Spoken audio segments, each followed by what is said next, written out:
Hey y'all, what's good? Good morning, headed to work. Y'all, we had our meetup this weekend, this Friday night, or this past Friday night, and we had a great time.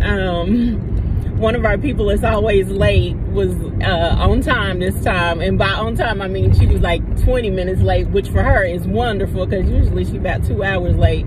Usually it's a tie between her and somebody else on lateness. Now the other person was 2 hours late as usual, but she did at least, you know, message us to let us know what was going on with her work situation. He had to fire somebody, and it got kind of, you know, y'all know how it is. Well, any others, they had to fire people before, child.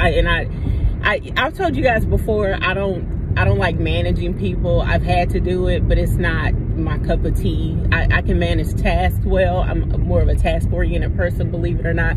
I know y'all think I'm a people person, and I keep trying to tell y'all I'm not. I'm really not, and I definitely don't like managing people. Just not my thing. I can manage tasks. And Jerry had pointed out, she said something like, she basically brought up how good I am with them or something like that. I was like, yeah, but my paycheck doesn't depend on y'all. You know what I mean? Like, it's different managing people for fun, like as far as friendships, planning events, stuff like that. It's different when your paycheck depends on other people's ability to do something, or your ability to get these people to work towards a common goal, something like that. You know what I mean? Like, we had a situation at work. We have like a temporary person. Remember I told you guys my manager wanted me to manage this temporary person, and I was like, no, management isn't my thing. And I've been through this before where, you know, companies will try to move you into management, but they don't want to pay you for the burden. And I'm like, been there, done that. You ain't talking about no increase in pay. I ain't talking about no increase in responsibility. So I told them, no, that's not my forte. I'm good at managing tasks, not people. So, you know, I have a colleague, he's done the same thing to her, but she did take the task of managing, you know, more people, but without the pay. So she's been doing this now for years. And I told her something like, well, you know, well, when he retires, you know, hopefully you'll get his job. And she was like saying she didn't want his job. And I was like thinking to myself, well, why are you doing this? You're not getting an increase in pay. What's the point if it's stressing you out? But child, anyway, we had our meetup, and y'all listen, Linda. We had our meetup, right? Y'all, the place we went, remember when I did that 7-hour live? I think that was the last live I did, the one that has the title, Netflix be like, I'm too fat and still need a nose job. That live. We went to that place, right? So the place has, I think, at most 2 black employees, one of which was there that night. Now, he was there the first time I went there. Y'all, this man has never been friendly to me. I've been friendly to him, but he always just treats me like, you know, the way I treat Tyrone's. He treats me the same way. So I thought, you know, maybe he don't like black women, or maybe he, you know, it's in a kind of posh neighborhood, you know, where rich white kids hang out or whatever. So I was like, okay, you know, whatever. But Friday night, you know, the girls showed up, and this is the HR group, this, you know, leveled up. You know, we got the makeup, we got the dress on, you know, we got the heels, we got the, you know, we batted and rowdy. This the good looking group of women, right? So before I got there, Jerry is always on time. In fact, Jerry was an hour early because she thought the event started an hour earlier than it did. So she was there, and y'all, this girl had on a cat suit. But y'all remember, Jerry is 21, so Jerry can wear a cat suit. She's a 21-year-old that is built like what you think 21 years should look like. So when she came in, her back was towards me. So y'all, believe it or not, I have a deep voice that can impersonate Tyrone's very well. So I went up to her and whispered in her ear something like, say, little mama, show looking good or something. She turned around with this attitude, like, and so she saw it was me. Oh, it was so funny. I wish y'all could have seen her face. But anyway, she got there first, and then me, and then the next person got there. She's the one that looks so young. And when she walked in, I was sitting towards the back. I was trying to get us a table that was kind of private. And when she walked in, I thought, gosh, that lady is so beautiful. And then the next thing I thought is, she looks kind of like Beyonce. And I thought, who is that? And I thought, is that her? You know, and then, you know, and I was like, that is her. When I saw more of what she had on, I was like, that is her. And then I started waving, you know, and she came over or whatever. And I told them I'm still working on something. I was trying to write something out. I was like, you know, go ahead and order your food or whatever. So I look up a little bit later and they're sitting at a different table. So I'm like thinking, what are they doing? So I was like, what are you guys doing? I got us a table over here. And they're like, oh, we thought you were busy with someone. Come over here. You know, so they come up to the table and we started talking or whatever, you know. We were having a good time and, you know, it was just fun. So this time we had a new person. S.A. Arm joined our group. And we found out she's not Russian like we thought. She doesn't have purple hair like we thought, like her avatar is. And I wasn't the only one that said that. Somebody else said that, like, oh, you're not Russian. Because with her avatar and her name, we thought. But she was a black woman. And y'all, oh, this is what I was getting back to with the Tyrone. Baby, it was something at that table he liked, and it was not me, okay? Now, y'all know me and how I feel about my looks. I would say I was the least attractive one at the table. And that day, I wore my contacts. I was trying to look as nice as possible, right? And shout out to one of the ladies, the one who walked in, and I was like, oh, she's so pretty. She had brought me my Christmas gift, and out of the things that were in the bag, let me tell you, there was some leather pants in there that were a size 10. And when I saw, no, they weren't a size 10. They said extra large, but what they said and what they looked like were not the same thing. They said extra large, but they did not look extra large. And I was like, if these are extra large, they're going to be too big, but they don't look extra large. They look like they was about a size 10. Baby, I tried them on this weekend and they fit beautifully. So yes, I very much will be wearing them this winter, not to work though. I got on some suede pants now. But I sent her a picture of me wearing them, like trying them on. I was like, girl, these fit, you know, so I was so excited about that. But anyway, so S.A. Erm showed up or whatever, and we met her. But child, by the time she showed up, I don't have much of a tolerance. She was like, oh, is this your second drink? And I was like, girl, no. I hadn't even drunk 75% of the drink by the time she showed up, maybe half. I just have no tolerance. But we had a good time. It was nice meeting her. And then, like, the place closed at, closed early. And I told, one of the ladies that worked there, our friend is joining us, but she's stuck in traffic. So she's going to get here after you guys close. She's not going to order anything, but is it okay if she comes in? And the lady was like, yeah, the bar will still be open, but yeah, the restaurant part is closed. And y'all, she showed up like maybe a couple minutes before they closed and came in, and we chatted for a minute. At some point I realized we were the only people in there. We were definitely the only black people in there. But we were the only customers left in there. So, I was like, oh gosh, we better get out of here. So we got ready to leave, right? When we leave, we're going out, and I was like, oh my gosh, you guys, we forgot to take a picture. We always take a group picture, right? So I was like, oh, let's take a group picture. So as we're taking the group picture, this same Tyrone that works there, he's running out the door. And I'm thinking it has something to do with us. Well, one of the ladies had forgotten their credit card, and he brings out the credit card, and I'm like, oh, we can get him to take the group picture. Me and my stupid butt give Tyrone the responsibility. Y'all, this man takes forever, as the Nigerians say, forever. He takes forever to take the picture.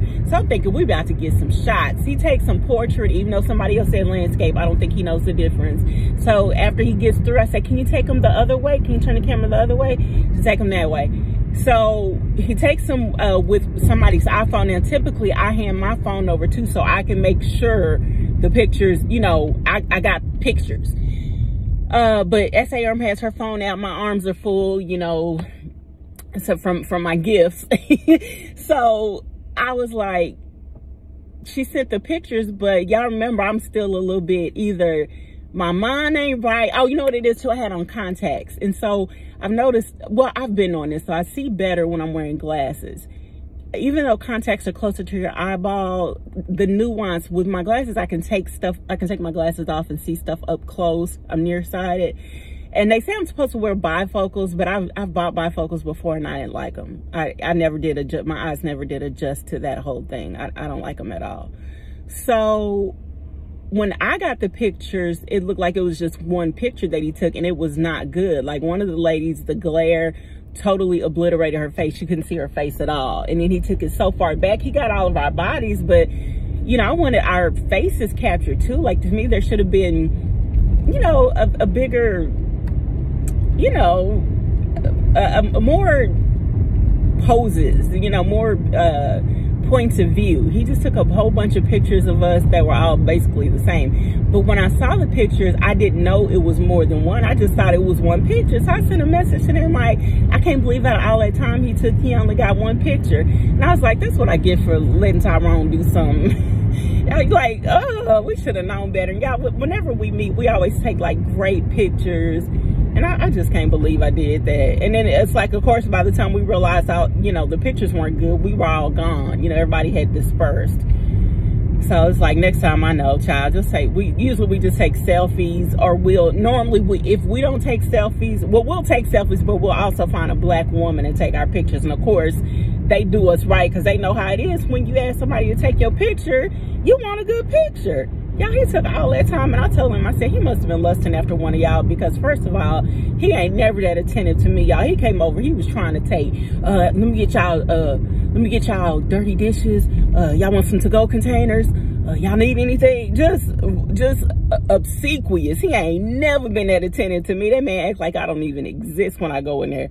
But baby, that night, he was, you know, shoot, every 30 minutes coming over to the table to see if we need anything. Never has he been like that before. I was like, oh, he sees something at this table, he like. But anyway, I had so much fun as usual with them. And this was like, you know, our last meetup before Christmas. So, you know, it was good to see them as always. And, you know, I'm just glad, you know, just happy. Yesterday, Mocha Mommy had a panel discussion, and she had invited me to participate, and we discussed interviews. And she given us homework, and we were supposed to watch, and I posted it on my community page. I had some technical difficulties, so at the very end, y'all know me, I be pressing buttons, and I didn't get to, you know, kind of do the wrap up with them, because I pressed some and I lost the StreamYard channel. But we talked about interviews with different interviewers, basically. We talked about Megyn Kelly, this guy named Ben Verlander, who's like he was a professional baseball player who never got picked up for like a 5th season. And we talked about Oprah interviewing a young black lady that started out making her own content, but then she went to go work for BuzzFeed, and then she left BuzzFeed, and now she's a writer and all that kind of thing, right? And she has a show called Abbott Elementary. And for some reason, her name is escaping me right now. I keep wanting to say Otunja, but I know that's not right, but it's definitely a black name, you know, and I'm not saying that in a bad way, because I definitely have a black name too, you know, that's why I go by Cat. But anyway, you know, we discussed those interviews, and it was such a great time. One of the things I love about, you know, Mocha Mommy is she just gets it to me. You know, she just gets it. She's the real McCoy when it comes to being invested in yourself first. And she got it long before I did, which is why her life looks the way it does. And mine looks the way mine does. She been gone. Y'all, Jay-Z got a saying. Jay-Z has a saying. He has a song, and the chorus is the stuff you, and he don't say stuff, y'all know he cusses. He say the ish that you just witnessed sin, I've been on. Like, the name of the song is Already Home, but it's like there are those of us who are new to being invested in ourselves first. And anybody that's new here, being invested in yourself first is just another word I use for other things. There's certain words I just don't like to use over here because of the crowd that it draws, and I like to be on positive energy. And that's not to tell you I don't have real feelings or that I never experience anything negative.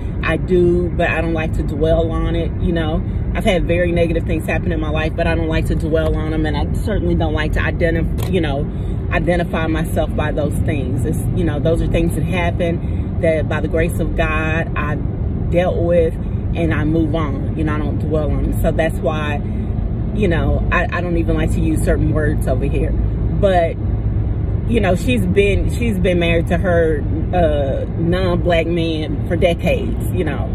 So it was like back when I was still giving Tyrone's a chance. And don't get me wrong, I've dated non-black men since high school, but I've never exclusively dated non-black men. You know what I mean? I always gave black men a chance, you know. And now that's just not an option for me at all. I've been through too much with them. You know, it's like at some point, you know, and Jay from the UK and I were talking about that. She was telling me something about my self-awareness. I don't know if I told you guys this or not, but the guy that I was dating a year ago this time, he reached out to me for Thanksgiving. And we usually spend our holidays together, right? So when he reached out to me, I don't reply anymore when he reaches out, because he knows why why I don't reply. Because I told him the last time we communicated, you know, you don't want what I want, there's no point. I can't keep doing this. So when he reached out for Thanksgiving, I just screenshotted and sent it to her, like, girl, can you believe this? And she was saying something about, I just love that you don't even reply to him. And I said, you know, when you keep doing the same thing and getting the same result, you're willing to try something different. And that's how I feel about, you know, loving Tyrone. It's like, I kept loving them and putting my all in relationships and kept getting hurt, kept getting cheated on, kept getting played. And you just get to a point where you're like, I would literally rather be alone than to be with one of them and be miserable. So that's, you know, that's where we're at. And then the same thing with him. You know, if a man can't commit to me, then I'll just be by myself. It'll just be me and my pets, you know, or whatever, you know. So anyway, we did this panel discussion and we talked about Megyn Kelly, Ben Verlander, and I cannot remember the other black lady's name, but I don't have cable, so I didn't get to watch the Oprah interview with her, but I did get to see some clips and I learned a lot about her. And of all the interviews, the one with Ben Verlander and this guy named Shohei Ohtani, which is he's Japanese, but he plays American baseball, and he is what I would call a master. You ever hear about those people that are really good at a sport? They're beyond good. They're great at a sport, and they practice and they practice and they practice. And to a normal person, it seems like they're just doing the same thing over and over again, but they're practicing to make themselves just a fraction better, you know, to really fix any little error. He's like one of those people. And there were, you know, when he was interviewing him, they showed a clip of Ben in Japan and how all these fans had showed up to see him. And, you know, they showed the story of this woman whose husband, she was a widow. Her husband had passed away and he loved baseball. And even on his deathbed, he was watching baseball. And she wasn't a fan of baseball, but because her husband loved it, she grew to love, you know, baseball, and especially this player that was interviewed by Ben Verlander. And just to see that those people come together kind of behind this, their common love for a person, it was touching to me. Like, it brought tears to my eyes. You know, we talked about the movie Bombshell, which I had seen before, and just all these different things that I've learned, you know, in, you know, just discussing interviews. And when we had talked about Megyn Kelly, you know, I never really, when I was a little girl, I watched Fox, because that's what my mom watched. But as an adult, I don't really, I mean, I watch TV now at all, but I definitely didn't watch, you know, Fox as an adult back when I did have TV. So I didn't even know who Megyn Kelly was, but I've learned a lot about her. And one of the things I've learned is that her husband is a writer. Well, last night I finished one of his books called Ghost of Manhattan. He's definitely a commercial writer. He's not a literary writer. But now I'm reading a book, Trophy Son. And this book is kind of, it's just like what we're seeing with Shohei Ohtani, but this character plays tennis. And I don't know if Shohei's parents pushed him to play, you know, baseball or not, but this guy's dad pushes him to play tennis. And it kind of gives me Serena and Venus dad vibes, but in a very toxic sense. I don't know if Richard Williams was, you know, abusive towards them, but this guy's dad definitely was. You know, his dad's also rich, though. You know, they have their own tennis court at their house and all this kind of stuff. So, but I'm reading these books by Megyn Kelly's husband, and to me, Megyn Kelly is beautiful and he's handsome. And you just, you know, when I was looking at these interviews that she did with him, and how much different she was with him than she is with other people, you know. And it was just interesting. You know, I love seeing, I don't know, people find what their passion. You know, it's like she went to school and she became a lawyer. She kind of followed the script of what you do. You go to school, you become something, you stick with it, even if you hate it. And that's what I did with banking. I went to school, I majored in economics. I think after the first few economics courses, like first semester, I knew I didn't really like this. Like, but I was like, you know, I had so many people, especially professors, my advisor, telling me that's how people end up doing more than 4 years in college, because they keep switching their majors. Just pick a major and stick with it. Don't change your majors every semester, you know. And I had a friend whose sister used to do that. She changed her major all the time. And she was still trying to get her undergraduate degree at, you know, after 6 years. So I was like, that's not going to be me. I'm just going to pick a major and stay with it. Well, I picked a major and stayed with it, but I didn't like it. I went and did an internship at a, you know, blue chip company. I didn't like the internship, and I was saying something about, you know, I didn't think the work was hard enough or something, or challenging enough. And the lady I did the internship with, was just one of my sorors. She told me, well, this is MBA level work, where the people who normally do this kind of work, we all have MBAs. So I, you know, she's basically like, I don't know what to tell you. And I, you know, I should have known then, like, business was not my thing, you know. And then, of course, second semester of my senior year, I find a course that I like. And of course, you know, the course is not anything related to business, but by then it's too late. It's like I've already completed my major at this point, you know. So what I'm finding in learning about all these people is them finding their passion. You know, Megan started out with business, or, you know, with law, and then she ended up being, you know, she started out with law, and then she ended up being a business, or she started out, I'm sorry, y'all, I'm looking at somebody parking, and they are parking like molasses. Like, oh my gosh, could you hurry it up? It's probably not even a permanent employee. She started out being, you know, a lawyer, and then she ended up being an interviewer, you know, on Fox or whatever, being an anchor woman. And then, oh God, I'm gonna have to park next to my boss, and it's gonna be a tight fit. He's gonna be mad, but I can't park behind that gate because I'm gonna get locked in here. And then, let's see, the comedian lady, she started out, or not comedian, but the writer, she started out writing, or kind of doing her own thing, kind of like the way I do with YouTube, you know. And then she ended up getting, you know, ended up getting a job at BuzzFeed, and now she, you know, she's doing what she likes now. And then, of course, I knew he didn't work here permanently. And then everybody gonna be mad at me to park next to me. Ooh, we they gonna be mad. Y'all, I don't park between a SUV and a big truck, and baby, they ain't gonna have no space to get out. I barely got space to get out. Oh well. And then, of course, Shohei, he knew what he wanted to do, and that's what he did, even though it was challenging. And it was challenging because he was so talented that most people thought he couldn't even do what he wanted to do, so they didn't offer him the opportunity to do what he wanted to do. He had to just be patient and wait till people saw his greatness, you know. So it was motivation for me, you know, to just because you major in something doesn't mean that's necessarily what you're going to end up doing with your life.